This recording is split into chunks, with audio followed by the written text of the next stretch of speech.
So this is my very biased view of the XR650l. Mine is a 2007. We went and looked at Dual Sports yesterday, and I loved the bikes that we saw. And but as I looked at for a Trans-America Trail adventure, which is what we were looking for primarily, we just couldn't find something that we liked infinitely better than a light, old school dirt bike. So I've got an Africa Twin, love it. I've ridden it a lot on the highway, very little on the dirt. I've ridden this one on both. This makes a great, more of a dirt bike than a highway bike for sure. But I have ridden one of these to Nicaragua before, and it was fine. I mean, it wasn't the greatest bike ever, and I was ready to give it away whenever we got there, which we ended up doing. But as far as a lightweight adventure bike, there's nothing else out there that I have found that even comes within 100 pounds of this. This is about 350 pounds. It doesn't have a gob of power, but it's very sufficient. I mean, it's 36 horsepower, something like that. I've done most of the mods that people talk about doing. I've done the second gear and the fifth gear swap. I've dropped a tooth in the front, sprocket. I did the battery relocate. So there's the battery there, air box, CDI is in there in the air box, fuse is right there. So all of that stuff was originally in the battery box on the side here. Added a rack, put the small tail light on it. I put some nicer wheels on it, different front brake, disc on it. I don't think this even works anymore. It's a USB connector, I think it's disconnected. You know, the highway dirt bike, brush guards, double take mirrors. The biggest thing as far as upgrades were the gas tank. This gives you about 200 miles of capacity, and the seat definitely, I mean, the stock XR seat is the best seat out there, but it's still woefully inadequate if you're gonna spend any amount of time on it. So $200 for that. Bigger pegs. I get the XR's only pegs. Better skid plate than the factory.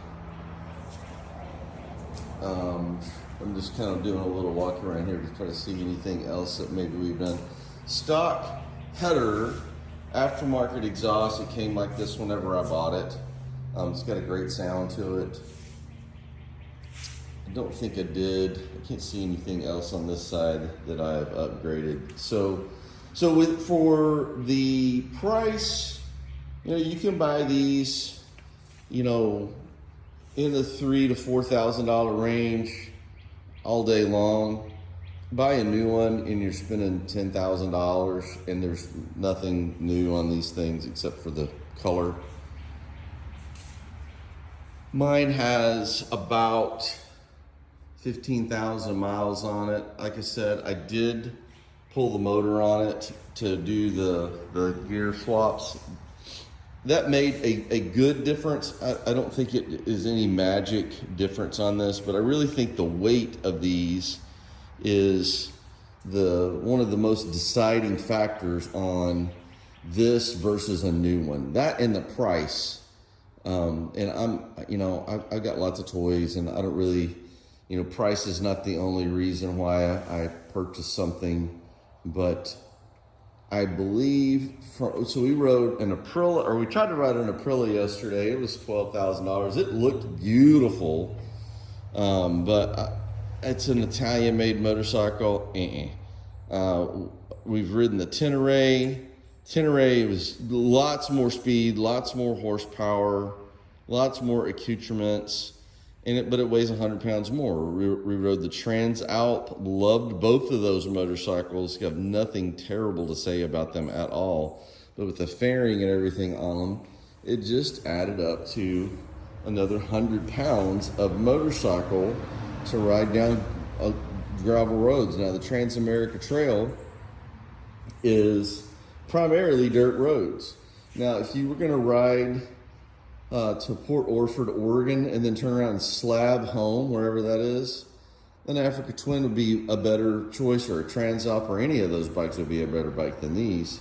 But if you're just riding the trail and then shipping the bike home, I think this or a DR or even an older KLR would be better. You know, the KLR's got the fuel injected now, but the older carbureted, we went and rode one of those yesterday, and it looks basically the same as this, except it's water cooled. The DR, love the DR platform. It's basically, it's got an oil cooler. This one doesn't. Everything else is super similar. Weight similar, horsepower similar. It's all very, very similar. So for my money, if I was just doing the Trans-America Trail and not any very little highway, this would be the dirt bike. If I was having a ride home after that, I mean, this would definitely do it, but it's going to burn a little oil most likely because it's air cooled. Not a lot, but you just kind of have to keep up with that.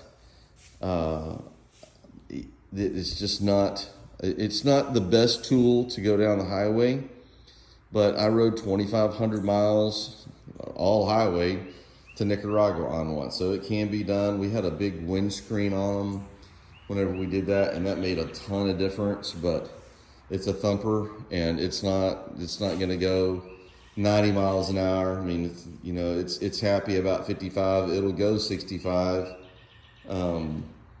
It'll touch 75 for a short period. It's not happy about it, but it will definitely do it.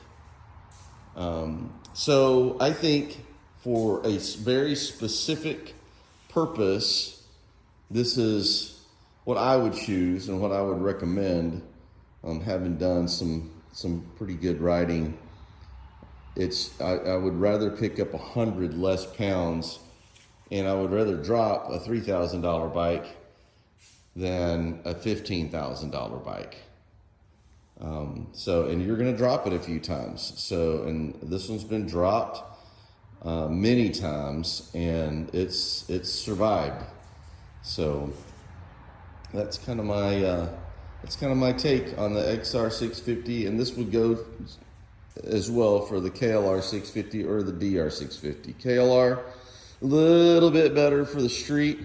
It's got the bigger gas tank from the factory, which is a good thing, but this gas tank here is $200. It's not a very expensive thing.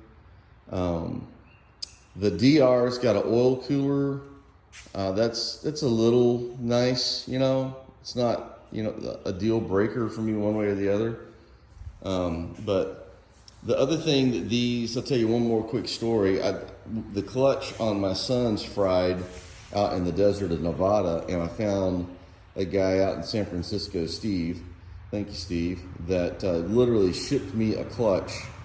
And this community got me back on the road. In fact, at the little motel that we were staying at, there was a guy there that was riding dirt bikes, and he actually had two. In his back of his truck, he had an XR and had another bike. I don't even remember what the other one was like. And he literally was like, "Bruce, if you want to use the clutch out of my bike, I'll let you have it." And he was serious as a heart attack. He was like, "I will pull the clutch out of my bike and give it to you."